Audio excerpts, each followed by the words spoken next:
आपका एक सजग और प्रखर व्यक्तित्व होना चाहिए। और यदि आपके पास पुरुषत्व है, यदि आपके पास क्षमता है, यदि आपके पास जीवन शक्ति है, तो निश्चय ही आप साधना में सिद्धि प्राप्त कर सकते हैं। क्योंकि सिद्धि प्राप्त करने के लिए आप में एक बल होना चाहिए, साहस होना चाहिए, दृढ़ता होनी चाहिए। इस प्रकार से घिसा पिटा जीवन जीने वाले शिष्य नहीं बन सकते। मैं जीवन का, मेरे जीवन और मेरे शिष्य की तो परिभाषा बन ही नहीं सकती। मैं जीवन में इस प्रकार से जिंदगी जी नहीं। मैंने अपने जीवन को अपने ढंग से जिया है और जीवन के प्रत्येक क्षण का आनंद लिया है और लेता हूं। मैं इस बात की चिंता करता हूं कि कोई क्या कह देगा।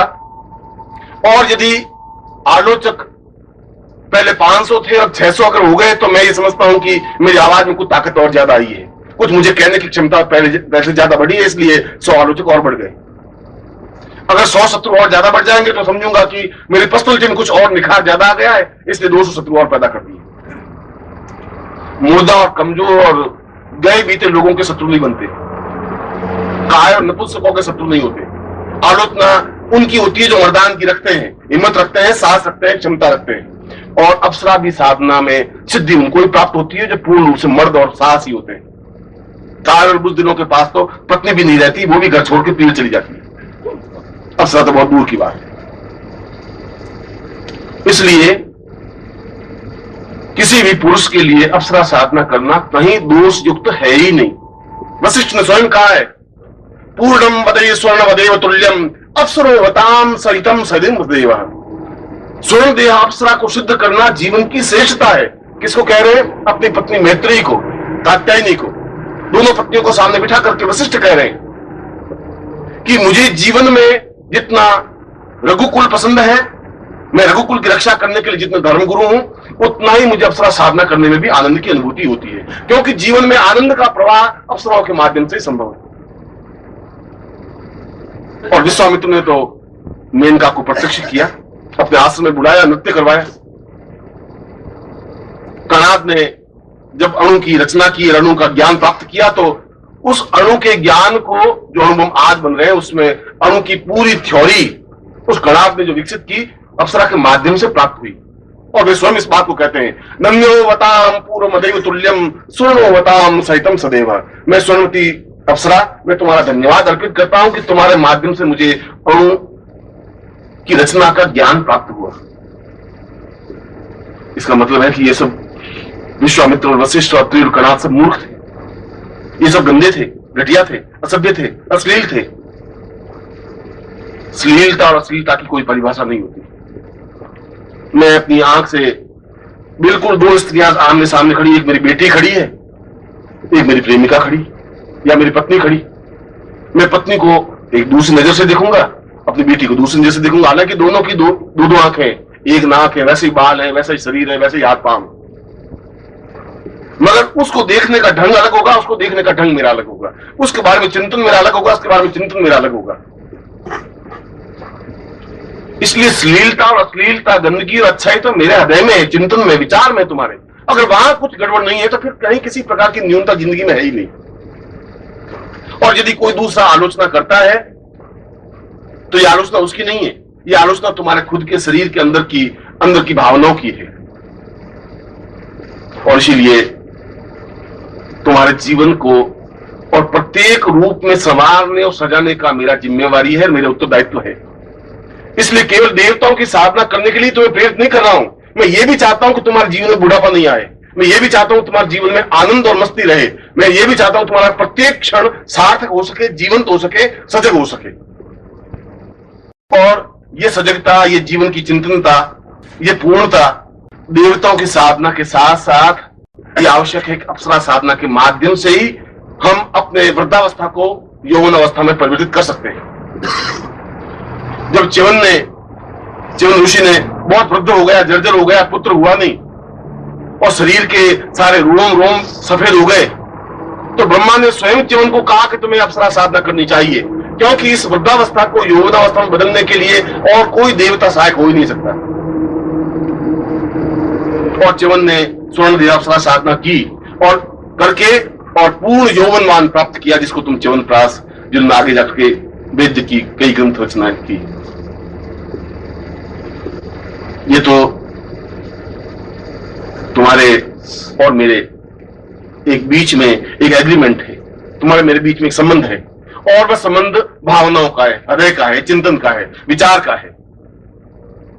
क्योंकि तुम मेरे शिष्य हो और मैं तुम्हारा गुरु हूं, तो मैं तुम्हारी प्रत्येक क्षण को जीवंतता दे सकूं, प्रत्येक क्षण को आनंद तृप्ति दे सकूं, पूर्णता दे सकूं।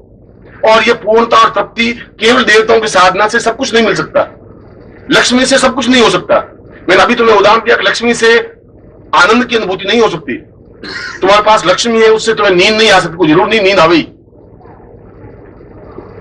तुम्हें भूख नहीं लग सकती, उससे अच्छे वस्त्र खरीदे जा सकते हैं, अच्छे मकान तो बनाए जा सकते हैं, जीवन का आनंद प्राप्त नहीं हो सकता। जीवन का आनंद तो जिसके साथ 2 मिनट बैठ करके बात करने में आनंद की अनुभूति होती हो, आनंद की अनुभूति होती है। किसी को आनंद रेडियो सुनने से आता है, किसी को टेलीविजन देखने से आता है, किसी को हिमालय में घूमने से आनंद आता है, किसी को काव्य ग्रंथ पढ़ने से आनंद की अनुभूति होती है। ये तो अलग अलग आनंद की अनुभूतियां हैं, मगर जीवन का हृदय पक्ष खुलना चाहिए। और यदि हृदय पक्ष खुलता नहीं है तो तुम्हारा जीवन एक लाश की तरह है, जिसको तुम कंधे पर ढोए हुए शमशान की तरफ एक एक मिनट के लिए जा रहे हो। हर क्षण तुम्हारा एक पग मृत्यु की तरफ बढ़ रहा है, प्रत्येक पग। अभी 2000 पग बाकी थे, तो अब 1999 पग बाकी रह गए, फिर 1998 रह गए, क्योंकि तुम्हें चेतनता है ही नहीं, तुम्हारा हृदय पक्ष जागृत ही नहीं है। और हृदय पक्ष जागृत नहीं है तो उस हृदय में अपने गुरु को तुम उतार ही नहीं सकते। खुला ही नहीं है दरवाजा, तो गुरु आएगा कहां से? जब दरवाजे किवाड़ बंद है हृदय के, तो गुरु उसमें प्रवेश ही कहां से कर सकेगा? फिर तुम्हारे जीवन में चेतनता आ ही नहीं सकती, फिर तुम्हारे जीवन में ज्ञान आ ही नहीं सकता, तुम्हारे जीवन में पूर्णता आ ही नहीं सकती, क्योंकि अधूरापन तुम में है, गुरु में न्यूनता नहीं है। गुरु तो तुम्हारे हृदय में उतरने के लिए तैयार है, मगर तुम अपना हृदय पक्ष जागृत तो कर सको, चेतनता दे सको। और तुम्हारा हृदय पक्ष खुलेगा तब तुम देवताओं का दर्शन कर सकोगे, हृदय पक्ष खुलेगा तब तुम अपने गुरु को सही ढंग से पहचान सकोगे। जब हृदय पक्ष खुलेगा तब तुम्हारे आंख में आंसू आ सकेगा, गले में एक आर्द्रता आ सकेगी, तब तुम झुक करके गुरु के चरणों में समर्पित हो सकोगे, तब तुम्हें एक आत्मसमर्पण का भाव आ सकेगा, तब तुम्हें एहसास हो सकेगा कि गुरु क्या है, शिष्य क्या है। और यह हृदय पक्ष जागृत केवल अप्सरा साधना के माध्यम से संभव है, देवताओं की साधनों के माध्यम से संभव नहीं है, और किसी देवता की स्तुति पूजा अर्चना के माध्यम से भी संभव नहीं है। यदि आपने आनंद लहरी पढ़ी हो, शंकराचार्य ने उस आनंद लहरी का वर्णन कभी आप जिंदगी में पढ़े तो संस्कृत का एक अद्वितीय ग्रंथ है, जिसमें भगवती पार्वती का वर्णन किया, उसके स्वरूप और सुंदरता का, उसके होठ का, उसके नाक का, उसके कान का, पार्वती के एक एक अंग प्रत्यंग का वर्णन किया है। और शंकराचार्य जैसे सन्यासी ने वर्णन किया है, इसका मतलब तो घोर अश्लील शंकराचार्य थे। इतना नाजुक और सुंदरता वर्णन कर दिया पार्वती का, और फिर मां का, बहुत गया आदमी था। अगर मैं ये शब्द बोलता हूं तो ये गड़बड़ मेरे हृदय की है, शंकराचार्य की नहीं, पार्वती की भी नहीं। एक नारी के एक गुलाब के पुष्प को अपने गुलाब का पुष्प कहा, इसमें दोष क्या हो गया? अगर मैं गुलाब का पुष्प नहीं कहता हूं तो मेरी न्यूनता है, तो मेरी कमजोरी है, तो मेरी घटियापन है। गुलाब के फूल को गुलाब का फूल कहने में कोई दोष नहीं है, सुंदरता को सुंदरता कहने में कोई संकोच नहीं है। हम इसलिए नहीं कहते कि लोग क्या कहेंगे और क्या हो जाएगा। संकोच तुम्हारा खुद का है, क्योंकि तुम्हारे हृदय के दरवाजे बंद है, उसमें विकसित है ही नहीं, उसमें खुलापन नहीं, और खुलापन नहीं है तो तुम समझ नहीं सकते। दबे हुए हो, बींचे हुए हो, और मैं कह रहा हूं कि तुम मुर्दा शरीर हो और उस मुर्दा शरीर को ढोकर के बढ़े जा रहे हो। इसलिए तुम्हारे चेहरे पर आनंद की लकीरें नहीं, इसलिए तुम्हारे चेहरे पर मुस्कुराहट नहीं है, प्रफुल्लता नहीं है, अट्टहास नहीं है, हास्य नहीं है, विनोद नहीं है।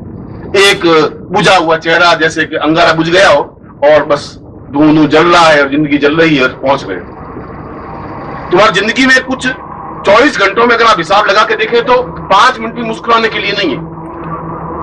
टेंस तो है, तनाव तो है कि ये लड़का कहना नहीं मान रहा, बहू आई नहीं है, ये साली तनख्वाह का क्या होगा, ये तो है तुम्हारे पास, ये तो पूंजी बहुत है।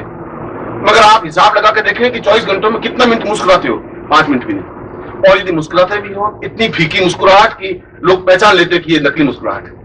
आइए आइए, बहुत खुशी हुई आपसे मिलकर, ये मुस्कुराहट है, क्योंकि तुम्हारा हृदय पक्ष जागृत है ही नहीं। जब हृदय पक्ष जागृत नहीं तो मुस्कुराहट आ ही नहीं सकती।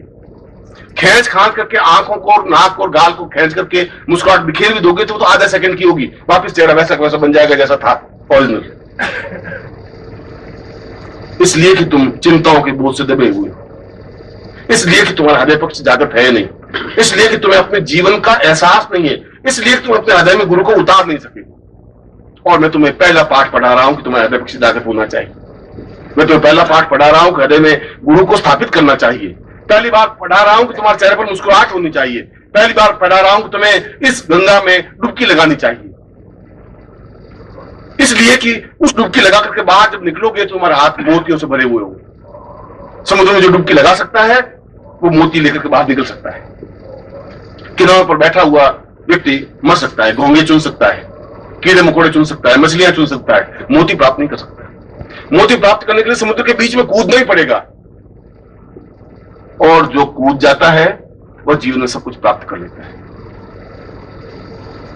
इसलिए आज जब उमानंद जी भजन गा रहे थे और वो कह रहे थे कि मेरी नाव तो बड़ी डगमग चल रही है, आप नाव चलाएंगे, और मैं तुम्हें बिल्कुल विश्वास दिलाता हूं कि तुम्हारा नाव का चलाने वाला मैं हूं और मैं चलाऊंगा। तुम्हारा नाव डगमग होने दूंगा नहीं। आवश्यकता इस बात की है कि मुस्कुराहट के साथ अपनी नाव मुझे सौंप सको। अपनी चिंताएं आप मुझे दीजिए, मैं तुम्हारी चिंता लेने के लिए तैयार हूं, क्योंकि चिंताएं मुझे तकलीफ देती नहीं है और चिंताएं मुझे व्याप्त करती नहीं है। मैं उस तनाव में नहीं रहता हूं। जिस क्षण हर क्षण रहता हूं, घर में भी रहता हूं मस्ती के साथ रहता हूं, शिष्यों के साथ भी रहता हूं मस्ती के और आनंद के साथ रहता हूं।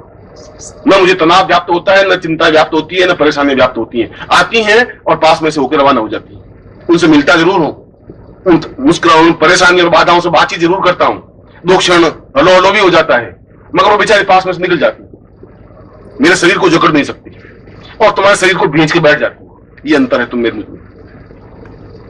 तुम उसकी कैसे छुटकारा पा नहीं सकते। तुम्हारा चेहरा एकदम कह देगा क्या बात है, परेशान क्यों? गुरु जी अब एक परेशानी हो तो बताए। अब बस ठीक है गुरु जी, बस। अरे ठीक क्या हुआ क्या? एक तो ये लड़का पढ़ता नहीं गुरु जी, और ये पत्नी कहना नहीं मानती, और तनख्वाह मुझे मिलती नहीं, और ये साला ये गड़बड़ और अलग, और उससे एक जमीन का सौदा हुआ तो वो पैसा खा गया गुरु जी। तुम्हारे पास तो कई कई पत्नियां हैं और जकड़ के बैठी हुई, और मैं जिस प्रकार तुम्हारे पास आती हैं उस पर मेरे पास भी आती हैं। वे परेशानियां, बाधाएं, अड़चने, कठिनाइयां, समस्याएं। मैं जिंदा हूं और पुरुष हूं तो आएंगी। पुरुष के पास स्त्रियां आती हैं, सब बाधाएं अड़चने सब स्त्रियां हैं, आएंगी, पास में निकल जाती हैं, और उनको देखता हूं, बातचीत कर लेता हूं। वो भी कहती हैं क्यों, क्या बात है? ठीक है चलो। दूसरी को आने दो, उनसे भी बात कर लेती हैं, उनको इसलिए आपको अपने जीवन में चिंता नहीं करनी। तुम्हारी चिंताओं का भार मेरे ऊपर है। मैं अपने आप तुम्हारी चिंताएं ओढ़ लूंगा, मैं अपने आप तुम्हारी जिंदगी का रास्ता बता दूंगा। आवश्यकता इस बात की है कि तुम मेरा हाथ पकड़ सको। इस अंधेरे में जब हाथ ही नहीं पकड़ोगे तो तुम डगमगा जाओगे, रास्ता बदल दोगे, भटक जाओगे। रास्ता भटका हुआ है। जीवन के 40 साल तुमने भटकने में बिता दिए। इस 40 साल में भी तुमने हाथ पकड़ नहीं पाए।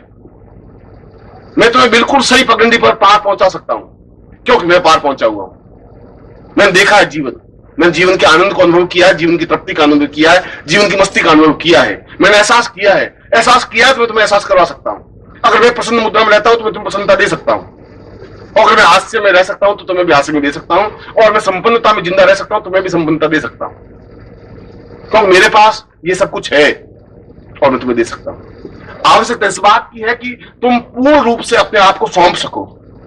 जब तुम सौंप ही नहीं सको, जब तुम अपने आप को खेचे हुए रहोगे तो मैं तुम्हें कुछ नहीं दे सकता। जब तुम अपने हृदय में मुझे स्थापित कर ही नहीं सकते तो मैं तुम्हें कुछ प्रदान कर ही नहीं सकता। फिर मेरा प्रसन्नता, मेरा आह्लाद, मेरी खुशी, मेरी छलछलाहट तुम्हारी जिंदगी में आ ही नहीं सकती।